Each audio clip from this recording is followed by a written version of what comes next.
Hey guys, good morning, good morning. This is Bazgi TV. Ayan. Continue for 1.5 kilometers. Umagang Sabado ng umaga po sa ating lahat. Ayan, meron na po tayong first booking. Yan, Tarlac City to Tarlac City lang naman po. Shoutout nga pala sa lahat ng mga riders na merong ride. Siyempre kahit yung walang rides, yung mga naglilinis ng motor, ingat-ingat po tayo. Ayan, of course yung may mga rides yan, ride safe po always. Stay focused sa daan. Lalo na yung mga katulad kong vlogger. Minsan habang nag-vlog tayo, napipreoccupy tayo pag nasa daan tayo. Nako, delikado po yan. Stay focused po tayo. Okay, ang destination natin is dito lang naman, malapit lang. Ayan. 15 minutes away or 6.0 kilometers. Ayan. Ang sabi ni pick up, cake daw siya. Ayan, kukunin natin cake. Ayan, bubuhat tayo ng cake.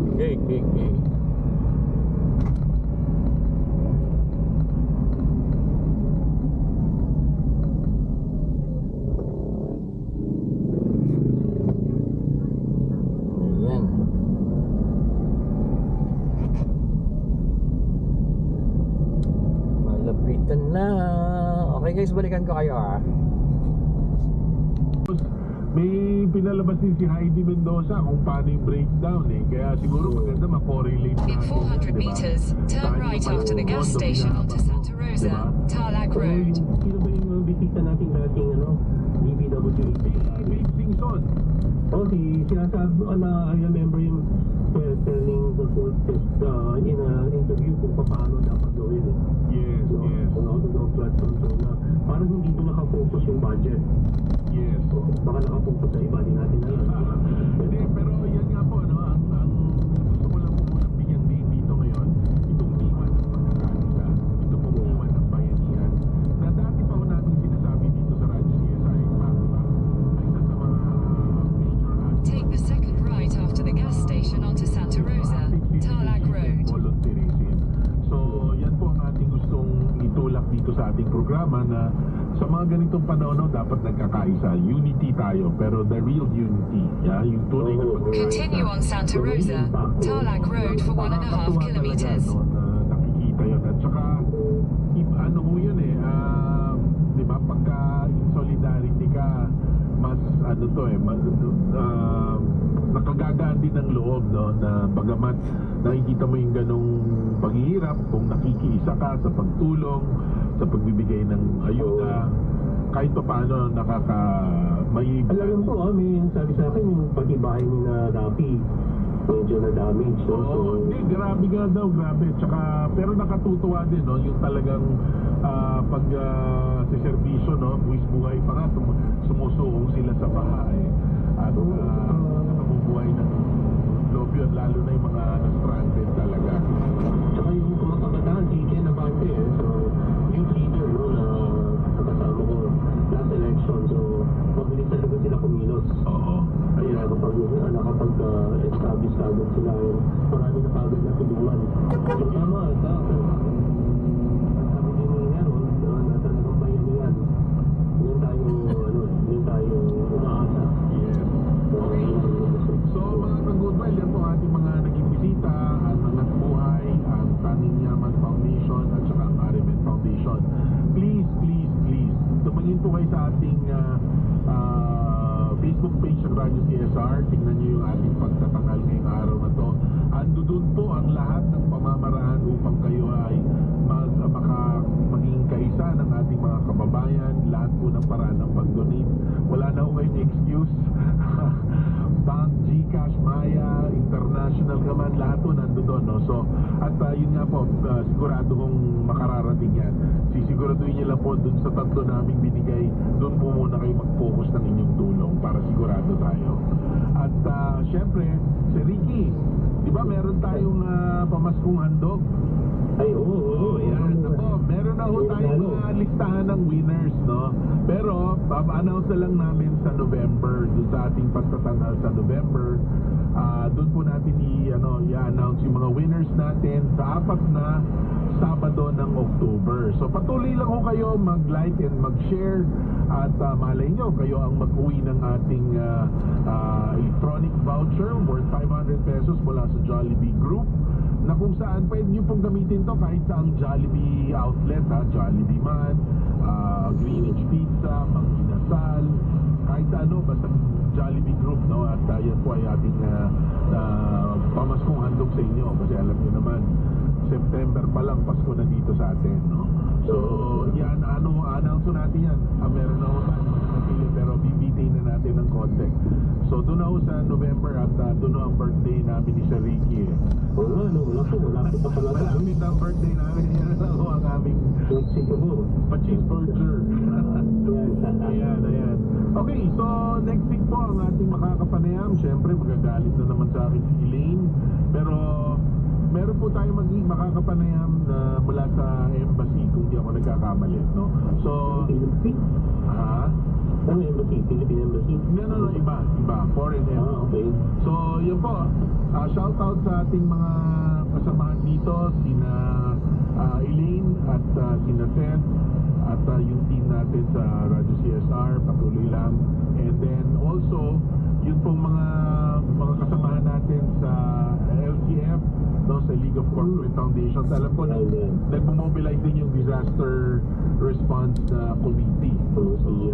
Sina In 200 meters, your destination will be on the right. Ikaw, Sir Ricky, baka meron kang gustong i-shoutout. Sa mga relatives ko dyan sa Bicol, no? Sa Porowan, sa Albay, tsaka sa Sorsogon, sa Barcelona. Sana okay kayo lahat. No, ingat kayo dyan. Your destination is on the right. Ayan. So, mga ka-Goodwell, nandito po tayo sa ating special episode, special na pagtatanghal ng Radyo CSR. Ito po nga ay dahil sa ating hinaharap na krisis dala ng bagyong Christine, na minarapat po namin ni Sir Ricky na i-highlight yung ating bayanihan na nagaganap dito sa ating bansa. Sana po ay ma-inspire kayo or kayo po ay mahikayat na makiisa, mag-donate. Maaari nyo na rin pong ipagdasal, no? At para ho magkaroon tayo ng magandang resulta dito sa ating hinaharap na crisis. So maraming salamat muli sa Hello, ma'am. Ma'am, dito na po ako sa area, ma'am. Maraming salamat. Okay, wait lang kuya. Yes, ma'am. Yung bahay po na may rooftop doon po. Nakakuha na yata ako dito dati, ma'am. Pangalawa ko na dito. Okay. Sige, wait lang kuya. Yes, ma'am. Okay.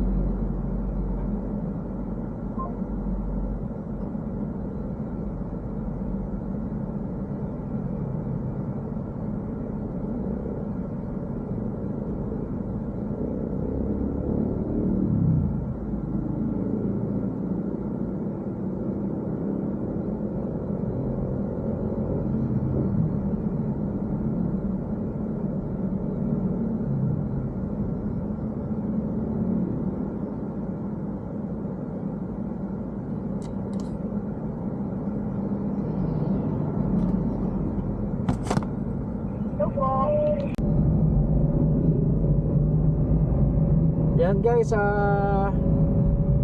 official time natin is 9:03 AM. Pabalik na po tayo, no? Nakuha na po natin yung cake. Papunta na po tayo sa ating drop-off point. Ayan. Buti na lang po hindi masyadong matraffic. Sa tingin ko po sa mapa, Northern Hills na naman siya, San Vicente raw, Yeah, parang bumalik lang din tayo. Ayan. Again po, no, reminders lang ko, mag-uundas na naman po. Ayan, marami na naman pong magiging busy na naman po ang lansangan. Mag-uuwian ng mga kapwa natin Pilipino mula Maynila sa kanya-kanilang mga probinsya. Ayan, reminder lang po na mag-check po tayo ng mga sasakyan, lalo po yung mga malalayong biyahe. Blow bagets. Ayan, napaka-importante po niyan.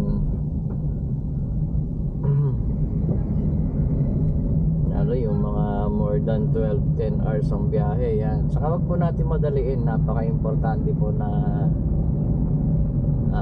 safe po tayo, no? At as long as we're safe, ibig sabihin pati yung mga kasabay natin sa lansangan safe din, di ba? Sigurado mga pagod, lalo na yung mga galing sa opisina, pagdating sa bahay, i-prepare pa. Mga tatay, yan, i-prepare pa yung sasakyan. Yung mga nanay naman, i-prepare yung mga bata, yung mga gamit, yung kakainin. Siyempre, mas makakatipid po kayo kung magbabaon po kayo ng magluluto na kayo. Halimbawa, adobo. Tapos magsasayang na kayo ng kanin. Yung iba naman, In nagsasayang... 200 meters, turn left after the gas station. Yung iba naman nagsasayang ng kanin para kahit sa Jollibee meron na silang extra rice. Gano'n nga, gano'n, di ba? Hindi naman mo pa po masama yung gano'n. Eh, syempre, iba na pong mundo ngayon. Kailangan din marunong ka lang dumiskarte, magtipid. Ganun. Okay. Take the next left after the gas station. Ayan, next left daw. Sabi ni Google Maps.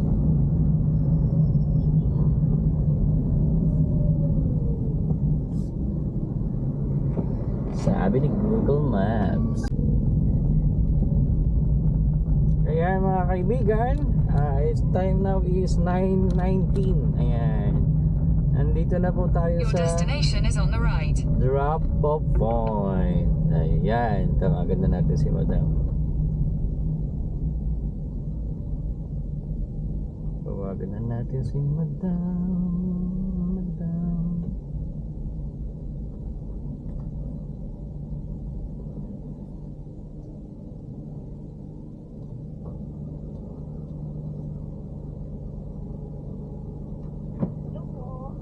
Mami, ito na po ang cake mo. Dali mo, ipasok ko lang saglit, mama. Yan. Ito na po, ma'am.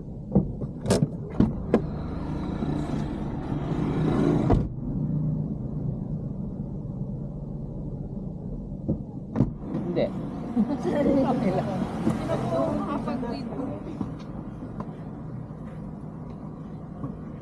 Hindi daw kinuha nung una nag-book eh. Yun nga po eh.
Yan mga guys.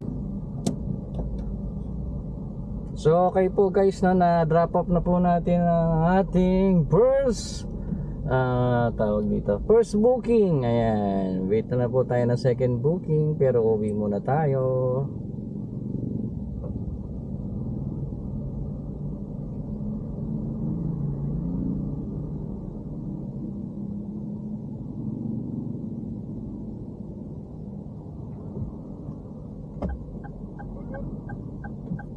Ayun nga pala.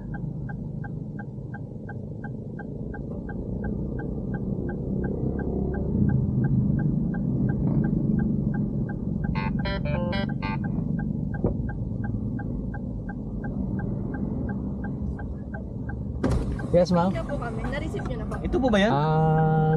Yeah, ma'am. Yes. Okay. Thank you po. Sige po, salamat po.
Ayan.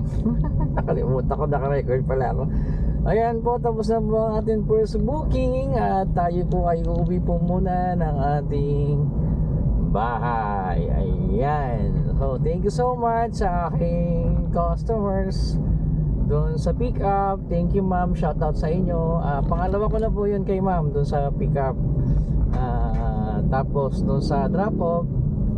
Ayan, happy birthday sa kanilang anak, kay Timothy. Happy birthday, Timothy. Shout out. Ayan. So, that's it. Maraming salamat. Until my next booking.